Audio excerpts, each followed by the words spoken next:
Congrats, guys. I'm Si. Welcome to Cardiff City World. We are here for the live preview, Bristol City versus Cardiff City. As we just wait for the latecomers, and I'm just going to give it a little retweet on Twitter. Encourage you guys to give it a share and all that good stuff as usual. If I can ask you all to watch it on YouTube, make sure you like the video, subscribe. Really helps us out a lot.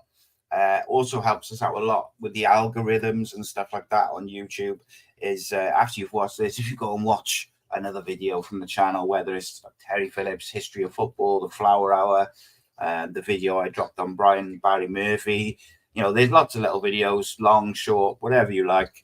As you know, we do Cardiff City content 7 days a week. So that would help us out a great deal.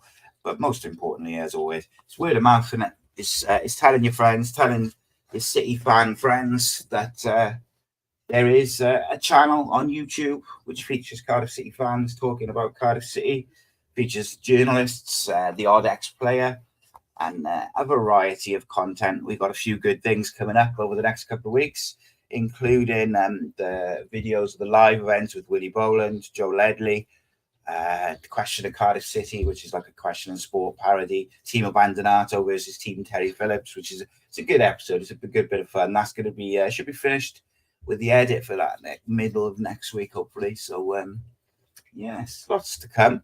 But first and foremost, we have tonight the preview. Tomorrow night we have Riza and Matt, who are looking for you guys, the viewers, the listeners, to name their show.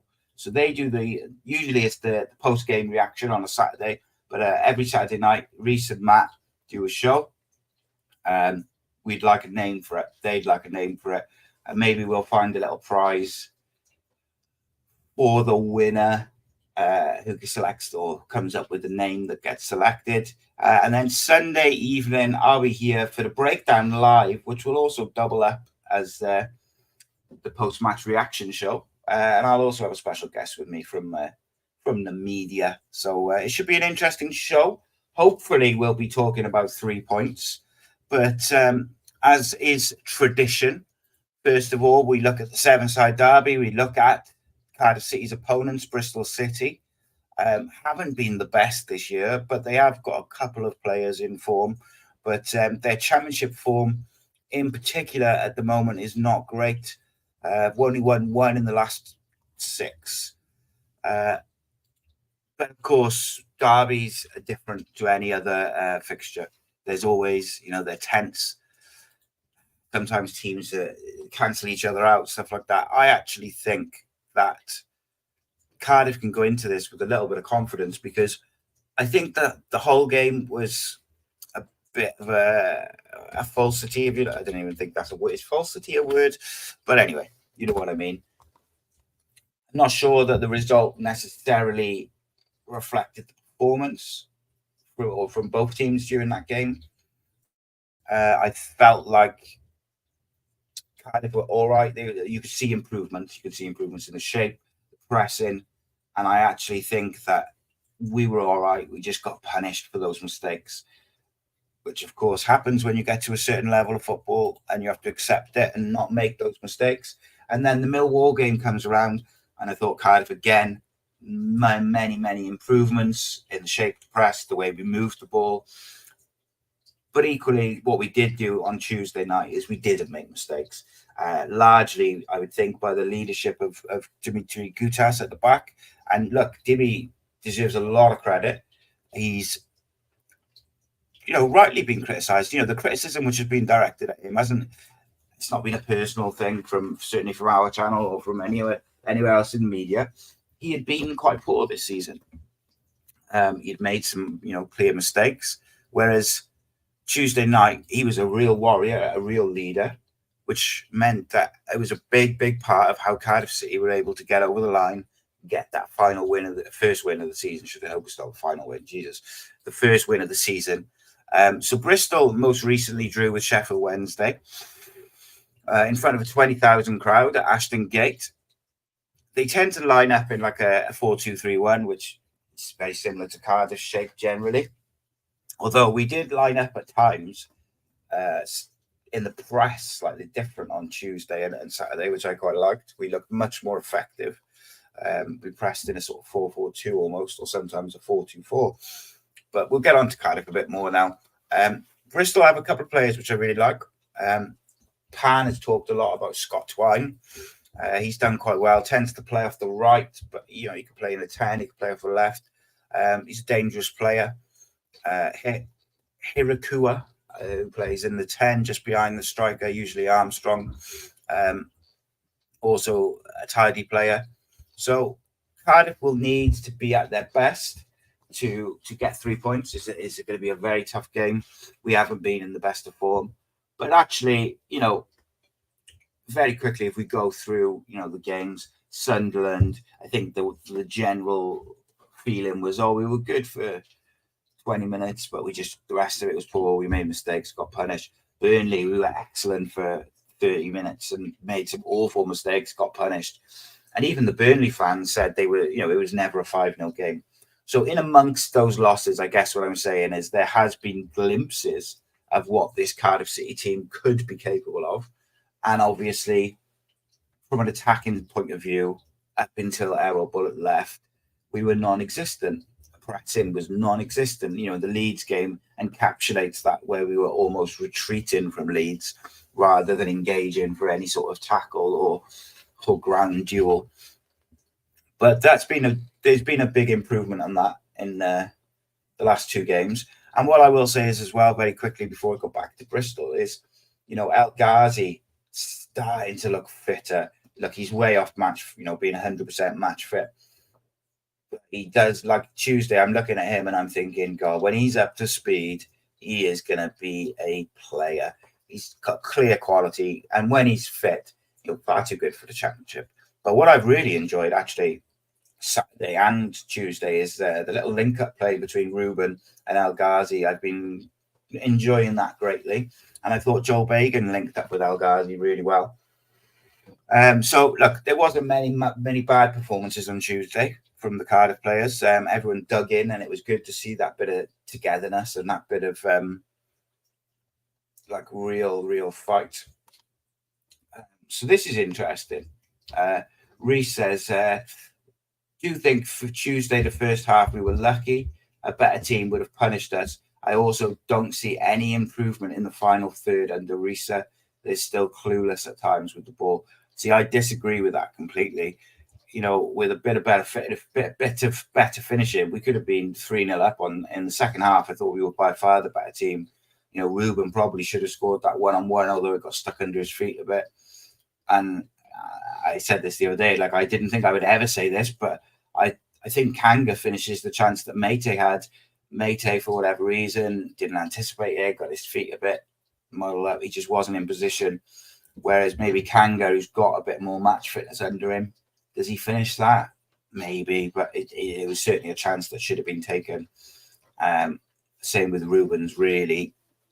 So whilst first half Millwall had chances, second half I thought they didn't have many. Just that one real chance towards the end, the back heel.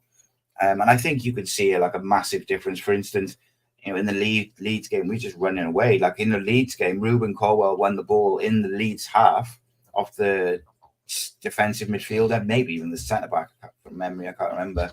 And in their half, won the ball in the transition, and we had no runners whatsoever. Whereas, on Tuesday and a little bit at the weekend, I saw El Ghazi linking up with Colwell and Robinson. I saw Ollie Tanner linking up really well with Colwell as well. So I disagree that there's been no improvements. Not saying it's perfect and it's where it should be and where it needs to be even. But I definitely see improvements. I still would rather see Tanner on the left and Ghazi on the right. But I think it's just the way modern football is, unfortunately. I'd rather see those traditional wingers, if I'm being honest. So I expect the Liam Manning, a Bristol City manager, I expect him to lead pretty much an unchanged side. I do think there's probably one change we might see, which I'll mention in just a second. But I think O'Leary starts in goal. I think the back four will be the same. It'll be Tanner, Viner, McNally and Pring, unless there's any injuries that I'm not aware of. Then you'll have Williams and Knight in the midfield, with Scott Twine off the right, Hirakawa and Mehmeti as the left-sided winger. And then I actually think instead of Armstrong up front, we might see Naki Wells. Likes playing against Cardiff. I think there's Naki Wells from memory. Feels like he seems to score against us a lot, but maybe that's just a false memory, perhaps. But yeah, I think that's how they'll line up. And I think it'll be the danger areas for me is that number 10 and those three players behind the striker, whether it be Armstrong or whether it be Naki Wells. I expect the danger areas to be those sort of three, the two wide players and the 10. And that reflects in the team that I would select for Cardiff. So this is the team that I would select, not the team that I think Omar Riza will select. I believe Omar Riza will go with the same 11 if everyone's fit. Obviously, if Tanner's not fit, then O'Dowda perhaps comes in. If Robinson's not fit, you might see Mate or you might see Kanga. But I think if everyone's fit, I do think Omar Riza will play pretty much the same side. I would change one. I'd bring one player in and I'd change one position. And look, some people will completely disagree with this. Some people won't. There is like reason behind reason behind why I would do it, and I'll kind of explain that. The main reason being, I think the most dangerous part of Bristol's side is just behind that striker. So I think we need to be solid in the deeper part of our midfield. As I've mentioned, numerous times now, I think the first name on my team sheet for Cardiff City at the moment would always be Alex Robertson. That stays the same. I thought he was outstanding on Tuesday, and that doesn't change. He absolutely would be the first name on my team sheet. But we shall bring it in now. I'll put it up on the screen just to make it a bit easier. But I'll still talk for the audio listeners.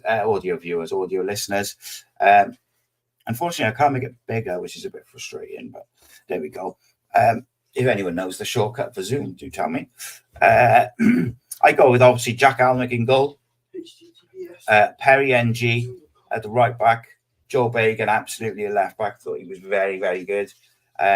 If Darlin's fit, which we're led to believe, the one change I'd maybe contemplate, and it's not a definite change, because I think that back five was pretty good on Tuesday, but Chambers has looked a bit ropey recently. His decision making, his positioning has been a bit off. So I do think he's been a little bit ropey. Gutas on the right hand side of that centre back pairing looks good.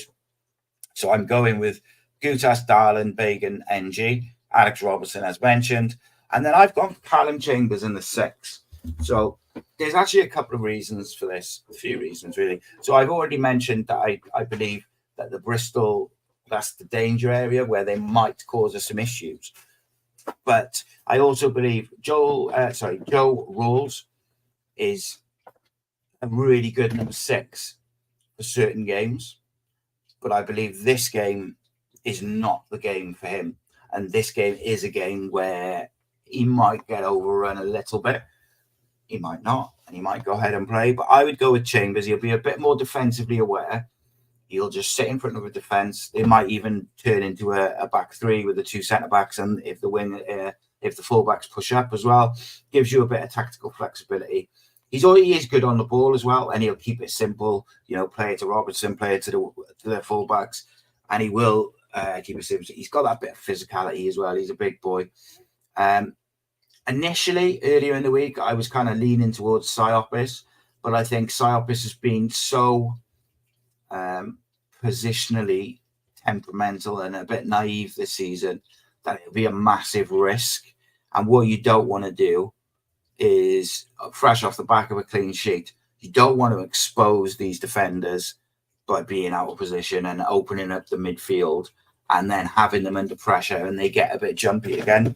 Because, the likes of Bagan, Gutas, NG were all very, very assured on Tuesday.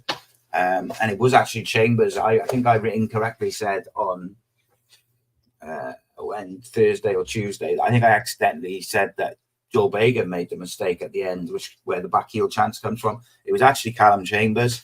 Callum Chambers has played in the 6 before. I think it was for Southampton, and he did a real good job, and he actually excelled there. So I think for certain games, he might be a good choice there. Whether they've signed him with that flexibility in mind, I don't know. But for me, if Darland is fit, he absolutely has to play, because from what I've seen this season, he's absolutely our best centre-back, and he's certainly our best ball-playing centre-back. But, we've only had a small sample size, to be fair to him and to the others. So, yeah, that's why I would do if he's fit. I would go with Chambers in the 6. For this game, that's not to say that I wouldn't have Joe Ralls in for a lot of games, but just for this game. And I think Joe will still have to come in at some point during the game. Robertson, I'd obviously stick with Al Ghazi on the left. I thought he had a promising performance before he retired. If Tanner's fit, I think he retains his place. Thought he did enough to retain his place at least. I mean, the other options would be Mate, which I don't really like on the right wing. Not a massive proponent of at the moment anyway. I'm not sure entirely what is his best position. Other option could be, what else we got? I'm missing someone. Oh, Willock, of course. So I wouldn't be against seeing like an O'Dowda on the left and Willock on the right if they felt like El Ghazi needed a bit of a break. But generally speaking, I would go El Ghazi left, Ruben Colwell in the 10, and then Tanner probably on the right. With Darland, just going back to that, obviously Robinson if he's fit. If Robinson's not fit, I think that's when it becomes interesting, because it doesn't seem or feel like Omar Riza particularly fancies Kanga at the moment. He might just be taking him out of the firing line.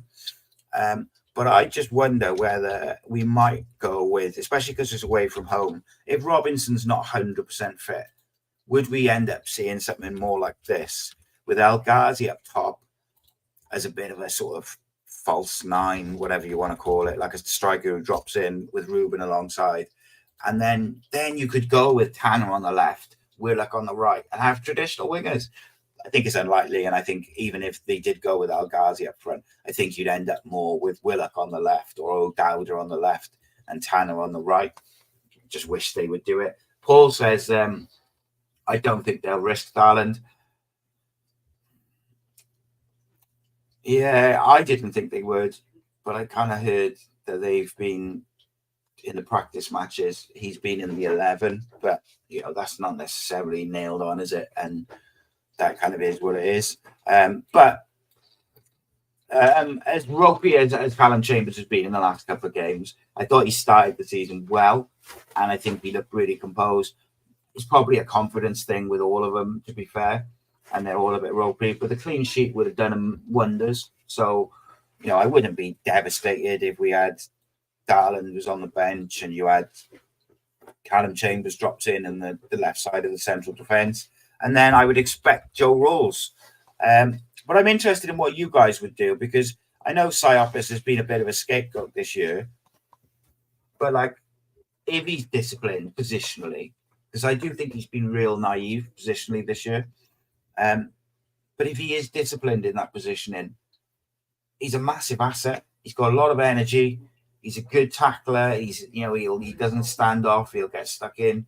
It's just his decision making and his positioning has become a bit ropey and a bit all over the place. If we weren't going to go for Chambers in the 6, which is actually, this is the team I think, if Robinson's not fit, that's the team I think we'll go with Rawls, Chambers in defence, and then probably Willock comes in and El Ghazi pushes up front. Maybe, because he brought Mate on in the week, maybe he goes with Mate up top and keeps the 3 behind as they were. Because I thought El Ghazi, Colwell and Tanner, they all did pretty well. And I think any one of those would be unlucky not to start again. Reese says, I noticed against Millwall, the amount of times in the first half, NG looked to get the ball forward. And yet again, the wide men and narrow. I don't understand this obsession with being narrow. Yeah, mate, it works it only works if your fullbacks overlap. And obviously in Perry NG's case, that's not the type of fullback he is. He tends to support by either inverting into the midfield or just being behind the winger. You rarely see him bombarding past that winger. So I'm on that bus all the way. I wish we'd just play Tanner on the left and a right footer on the right, or O'Dowda. Just play traditional wingers and stretch the pitch, which creates more space for Ruben and Alex Robertson to push into and cause danger. We've seen again how much trouble Ruben Colwell can cause. Ruben Colwell covered a lot of ground on Tuesday. But what he did really well, and what I think sometimes goes unnoticed, is he knits everything together real nice. And I think we saw again glimpses of it. And I just think a run of games, as the team gains confidence, he will get better. And I actually think now we're starting to get players around him who complement him. He seems to link up really well with Ollie Tanner. As I've already mentioned, I thought his link-up play with El Ghazi was good. Robertson. I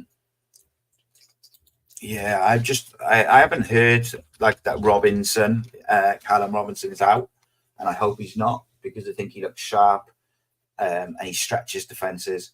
And that's another reason why I wish we'd play slightly wider in our shape with the ball. So with the ball, if we're not going to, push 5 up and have the fullbacks right up, get El Ghazi and get Tanner really, really wide. And then if they want to cut in from wide positions, fine. But they start so narrow that it constricts the space in the middle of the pitch. So, yeah, I'd like to see us. I just don't see that we'll. I agree with you, Paul. I don't think we'll do a lot of switching. I think if everyone's fit, I think we see the same 11. And like I said, the only change I'd consider is Chambers in the 6. But that's all dependent on Jesper Darland's fitness. And if there's any semblance of discussion about him not being 100% ready, I wouldn't risk him, because the sooner long term we can get Will Fish and Jesper Darland playing together week in, week out, that's absolutely the best way to go. But it'll be interesting. I think this game is there for Cardiff to win if we're at it and we can put in a performance. We need to have the same togetherness, the same drive, the same fight that we had on Tuesday. That was really pleasant to see, because it feels like forever since we've seen that type of fight. Perry NG looked like the old Perry NG to a certain extent. I wouldn't say he was completely back to it, but certainly looks like closer to what we expect of him. So the Millwall director of football, Steve Gallen, has confirmed that Ryan Wintle has got a recall clause in his loan. I think everyone knows what my view is on it, but I'm interested in what you guys think. Would you recall Ryan Wintle in January? Would you recall any of the loan players in January? Let's say they've all got recall clauses. Who would you recall and who would you leave out on loan? So you've got Joel Colwell, Raheem Conte, Eli King, Simic, Camille. I'm not answering questions on the manager, mate. Today I'll get in trouble. But all I can say is what has been reported, or some people have been reporting earlier regarding the new manager, is that it's kind of down to almost a 2-horse race, one experienced, one inexperienced. It's truth to that. So be what it will. The one manager has got a considerable amount, what I would consider a considerable amount of European experience. I'd be very happy with him, although I would question if style of football is an issue or not. But I think he's a very good manager and probably bigger than. So Reese says he celebrated our manager getting sacked. Disgraceful. Stay away.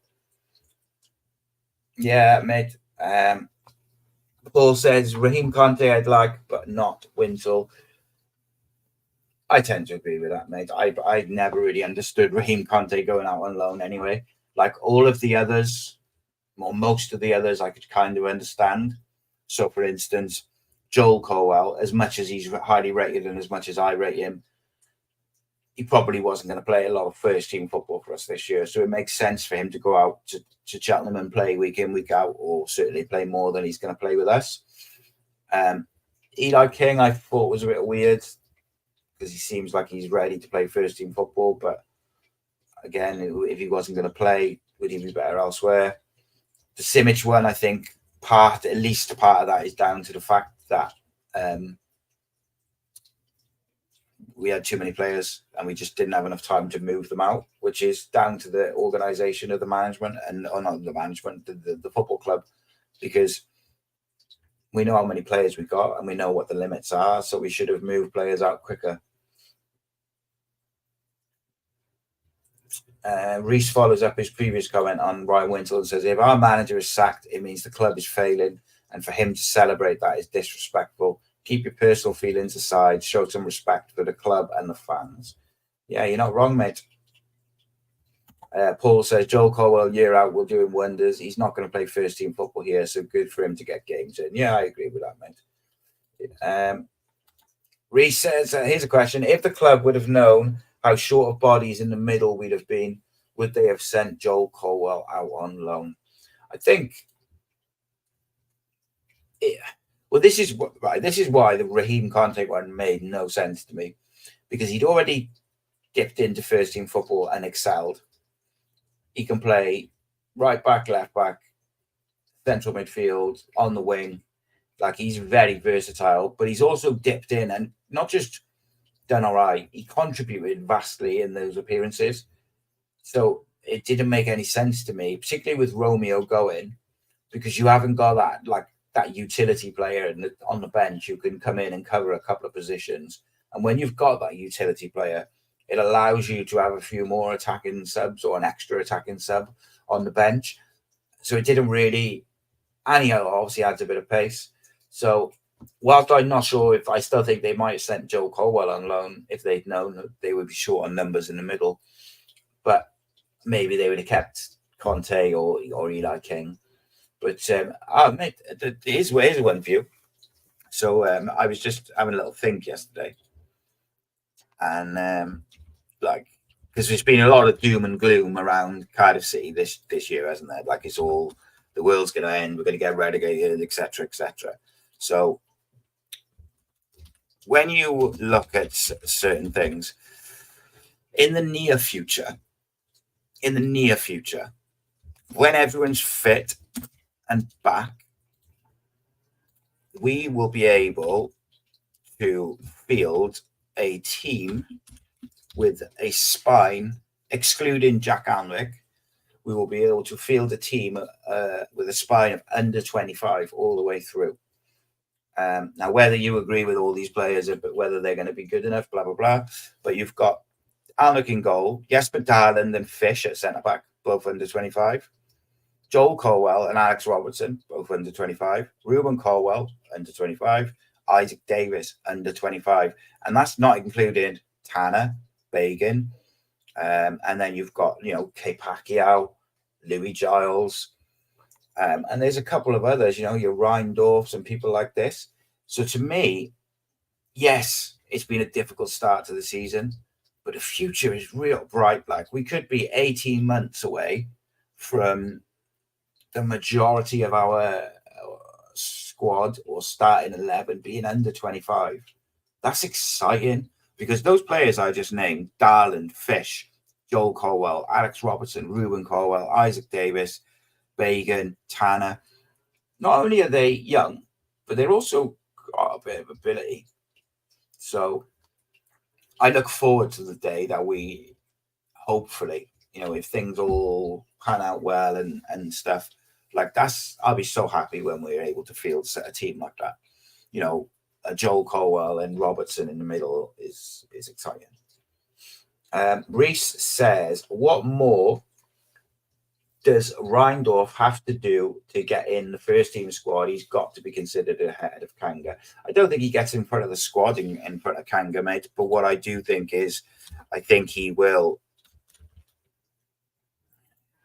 should be on the bench for me. Like, I just think he should be on the bench, because I think the goals he scored, the energy he's brought in his appearances, it makes sense that he's at least in the squad off the bench, and you need a goal, you can chuck someone on with that energy.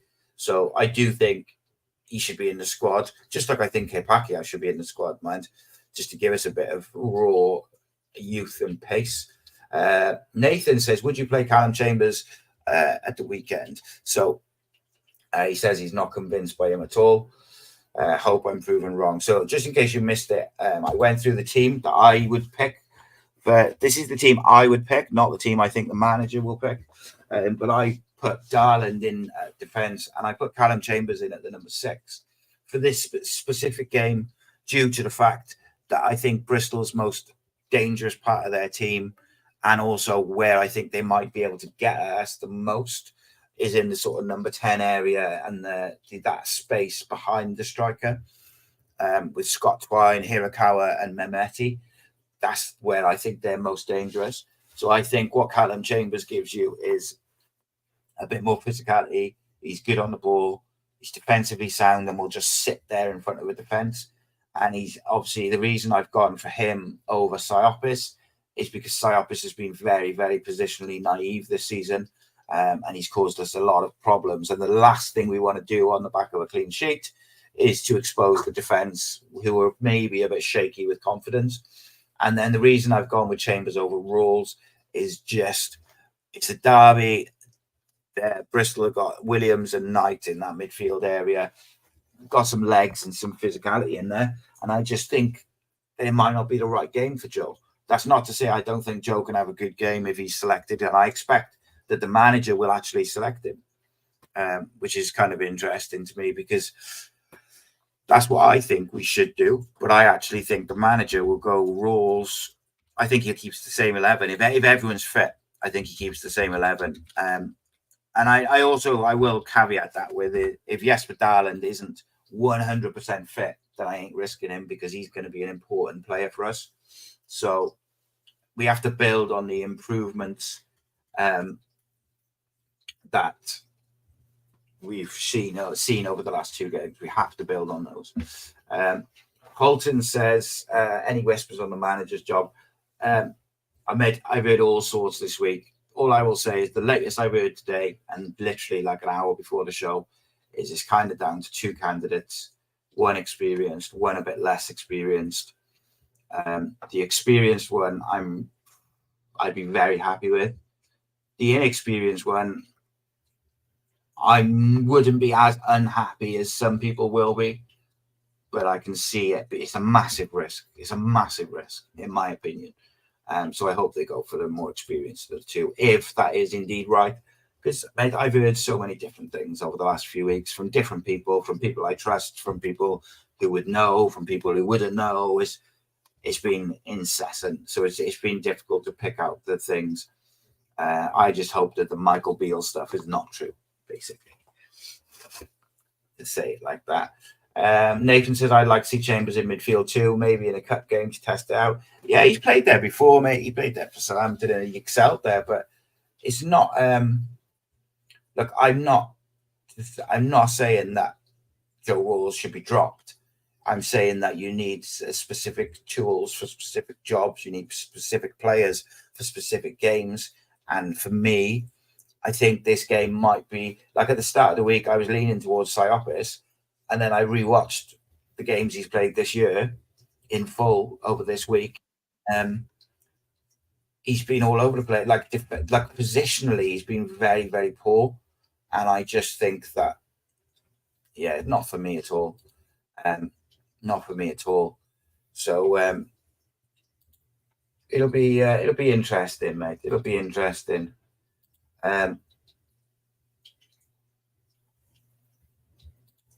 Sorry, distracted. People texted me during the show. But yeah, I asked the question earlier just because we got a few more viewers come in the last 10 minutes or so. Ryan Wintle is revealed. Ryan Wintle has got a recall clause in his loan. And I asked the question, number 1, would you recall Ryan Wintle in January? And number 2, which players of our loan players would you recall if you were able to? The obvious one for me is Simic. If you can bring him in, I think it's a no-brainer, because find someone who played Champions League football and then have to send them out on loan due to the squad size is a bit mad.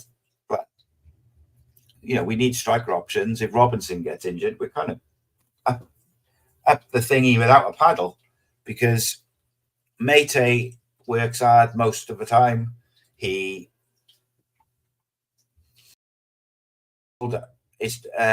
works hard the majority of the time. His hold-up play is decent enough, but his finishing is non-existent. Kanga, we haven't seen the best of. I would like to see Kanga now. We're in a side that's pressing more and moving the ball quicker and getting the ball to the forward quicker, to the likes of Tanner and Colwell and El Ghazi and Robertson. So I would like to see Kanga in this more sort of aggressive way of playing, not aggressive, just playing football forward, really. For me, I was surprised Kanga didn't come off on Tuesday, or come on Tuesday, and he brought Mate on, but he might have just felt Mate needed the minutes, which is understandable.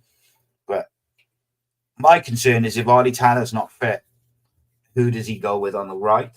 Because I've got a feeling he might go with Mate, and I don't think that's the right call at the moment.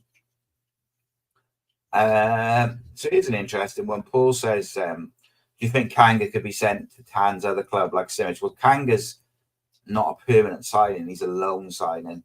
So they'd have to send him back, I guess. Reese says, I think Kanga's loan. I'd send him back in January. I think it's a weird one, right? Because I've not been impressed with him, but not so much his quality. I've just been disappointed with his body language and his work rate. I understand he wasn't getting the ball and he's not getting chances, but the way he kind of he wasn't putting himself about and putting a challenge in him, and he was just stood still a lot of the time in a lot of the games I've seen. So that's disappointing to me, because all right, if the ball's not coming to you as a striker, you can't score. I get that, but you can put yourself about a bit, make the defenders feel like they've been in a game instead of just standing still. So that's been disappointing for me. He has scored goals elsewhere, so it makes me wonder if will we see a different version of him as we become more aggressive and the team gets better. Will we see, will he hit a bit of a purple patch? I think this is what I would say about Wilfried Kanga. I have not been impressed so far at all.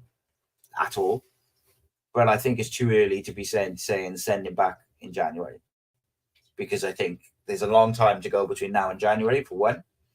And I think he might get a bit of a run of form now where we're playing the ball forward, and he might then start to excel and you might see the best of him. So I think it's a bit harsh to say send him back now when, let's see where he is in January. Maybe he's just settling in a bit and the tactics didn't suit him and we weren't creating much for him. But he hasn't made a good start. You can't scoot around that. He has been poor. Just before I finish up and I give my predictions, in terms of my man to watch for Bristol, I'm going to go with, I was going to go with Hirakawa, but I'm going to go with Scott Twine. I think he's a really dangerous player off the right, and he can cause some serious damage there if we don't look after him properly. So that's one of the reasons why I would go with that extra. I'd play Chambers, and you got that extra sort of defensive player in front of the defense to help out with those players drifting and moving and rotating. So I don't think Riza will make that change. I think Diamond will be on the bench and he'll go with the same 11. And you can't really fault that, to be honest with you. Millwall was by far our best performance, first win of the season. Why would you change it if you don't have to? I'm trying to bring up Wilfried Kanga's stats, but my browser's been a bit slow. So bear with me. If you have got any questions, send them in very quickly and I'll answer them to the best of my ability. I don't really want to say any more on the manager situation. There's nothing really to say at the moment. I can't just say everything I hear, because it's just it would just be just constant this and this. And it's hard when something like when you got a new manager, looking for a new manager, should I say? Like I don't think people appreciate how much information and text I get about it, and you've got to wade through and see, what's reliable. And I will never speak about names publicly in terms of what I've been told, unless I've been sent, like being able to sort of verify it with like a few different people, because otherwise it's just rumors and it's nothing to it. And the only reason I made mention of the Michael Beale thing is because like 2 or 3 people had sent it to me, and a couple of those were kind of people I, respect their opinion and stuff. So it was kind of interesting. Right, here we go. Wilfried Kanga. Statistica. Yeah, I mean, he hasn't got the best record. He's got a terrible record for us. I don't think he's even has he had a shot on target? Oh, he hit the bar, didn't he? Hit the bar or just missed against the Jacks, didn't he? Just like off the cuff. Here's a question for you, just a random one this is. And by the way, this is not based on any information. This is nothing to do with the manager's situation. I just wanted, it's just my own curiosity because I had a discussion with someone. I think it looks likely that Russell Martin will get sacked by Southampton soon, maybe even in the international break. If Cardiff City appointed Russell Martin, do you think it would be a good appointment, and would you get behind him? Just interested, really. He's not going to be the next Cardiff manager, but I am interested in what people think. So, last season, Wilfried Kanga. Can't get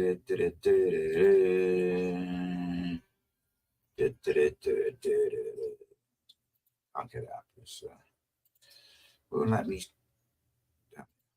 Maybe.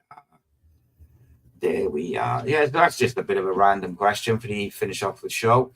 So he didn't play a great deal of football, Last year, Wilfried Kanga played 37 games last year in all competitions, scored 12 goals, got 3 assists.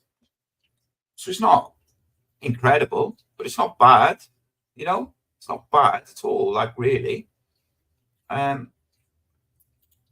Season before that.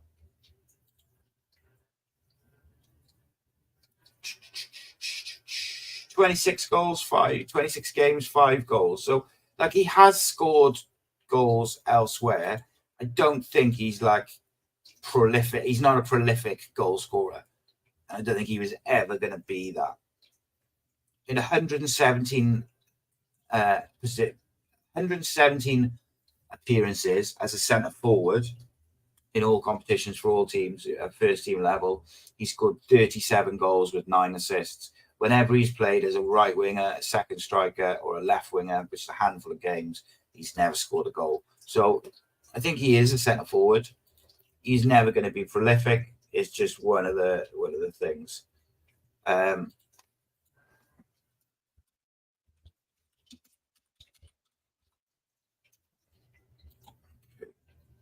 have a look at some of these questions.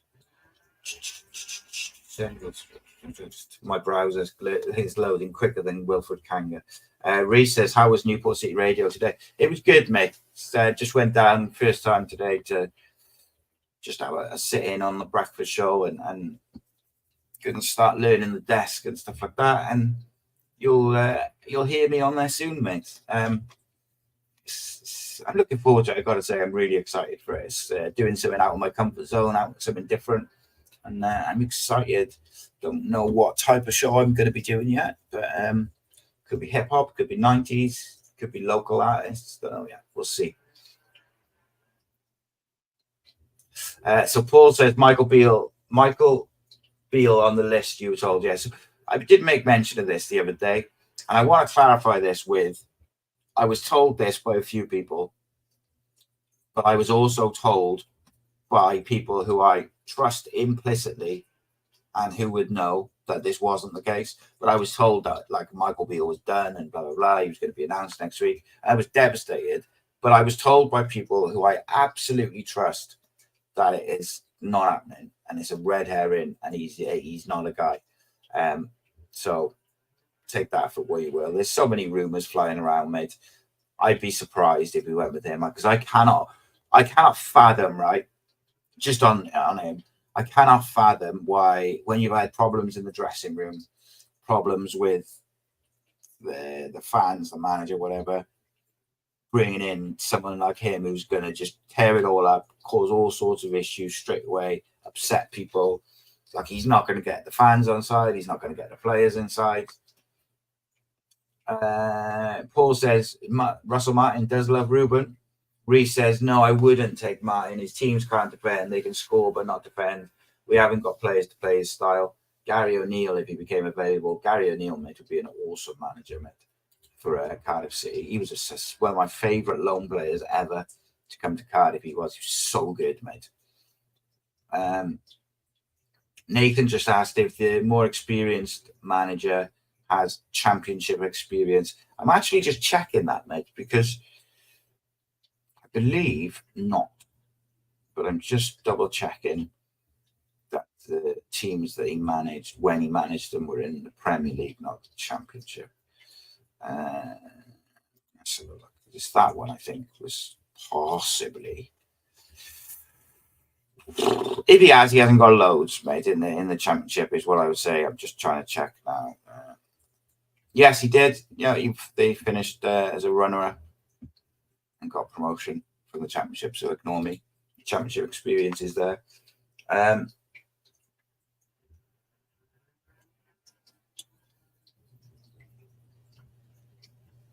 Reese says football radio call-in show. So my show on Newport City Radio will be a music show. However, I will have news on a radio phone-in show very soon. I've got to just tie that all up. Not sure if it's going to be a Cardiff City specific phone-in show or if it's going to be a Welsh sport, like a Welsh football phone-in show, but it will be one or the other, and it's coming to a radio station soon. So yeah, I got some busy boy, got some stuff coming up. Right, last chance if you want to ask any questions. In the meantime, my one to watch for Cardiff City tomorrow is none other than Mr. Alex Robertson. Was good against Hull, excellent against Millwall, and I would like to see him step up now in the big game, in the seven-side derby. And yeah, I think he is a great. I think he's got the potential to go on and be a great player for us. I'd like to see him build on that now, and I want to see the consistency from him. So I want him to have a big game. And it's difficult, though, because I picked Robertson because I thought he was the best player on the pitch on Tuesday from both teams. But, Ruben Colwell orchestrated pretty much everything on Tuesday. El Ghazi was really good in the first half as well. It blows my mind that that Errol Bullock wasn't picking Alex Robertson, mate. Honestly, like, that is insane. My prediction for Saturday, I think I'm going to stick with my prediction from earlier in the week, and I'm going to go with Sunday. Sorry, I'm going to go with 2-1 Cardiff. I just got a feeling that we might string a few wins together, and it's funny, isn't it? Because if we win Sunday, don't want the international break, do you? Because we've finally built a bit of confidence. But yeah, we've got loads of stuff coming on the channel. Tomorrow night, we got the podcast with no name. If you want to name it, drop in the comments after this video's finished, or obviously in the video tomorrow. We'll run a little competition. Whoever does win it, I'll try and dig out a little prize for you as well in celebration. Sunday night is the breakdown live with myself and a special guest from the media, where we'll be breaking down Cardiff City versus Bristol. Monday night, Cardiff City phone-in. Tuesday night, I'm not sure yet. Wednesday night is the debut of the Cymru Ambil podcast with myself and Harry on Trade, or Harry Trades. He's got 2 YouTube channels, collaboration with him. He's got a football trading channel, which is very successful. And he's also got a new Welsh channel called Harry on Wales. Please go and give him a subscribe. Harry will be joining me at 6 o'clock on Wednesday for the first episode, and then we'll do another one after the second game where we'll be talking all things Wales. The Flower Owl boys won't be around Wednesday night because Rob's away. Not sure if Matt's going to do something solo later on in the night. And we'll have content every single day this week. So please do support the channel, support the boys, spread the word. Guest players, it would be I think a good choice for the Cardiff City job as well. I have not heard anything about him being linked to it. I don't know if he's applied for it. Cardiff City had 41 applicants for the job, and that's not even including mine. So yeah, interesting. Guys, it's been a pleasure. I think Cardiff City are going to win on Sunday. I hope Cardiff City win on Sunday. For me, I look at it and I think, like, if Robertson, Colwell, El Ghazi have good games, we're going to create chances. And then, if Gutas can put in another great leadership side performance, see the real Perry NG, Bagan can build on his good return to the side. Whether it's Chambers or Darland next to Gutas, hopefully they can real step up. And, if Darland plays, I'd be very confident as long as he's fit, because he's been excellent. Jack Alnwick has been absolutely outstanding the last few games. Really shown why he's been number one. And another guy who I really want to see build on the recent performances is Ollie Tanner. Never really been able to have a run of games in the side for whatever reason. I want to see him build on this current form now, because he looks dangerous, he looks fit, he looks sharp. But obviously, I think he's carrying a knock. Same with Callum Robinson. On paper, I'm excited still, but we'll see if that is if it comes to fruition, because football ain't paid on paper. Take care, my friends. Have a good evening. Have a great weekend, and hopefully I will see you Sunday night celebrating 3 points, and the boys will see you tomorrow night. Remember to come up with a name for the podcast for the boys, and make sure you subscribe, like the channel, all that good stuff. And we'll see you in a bit.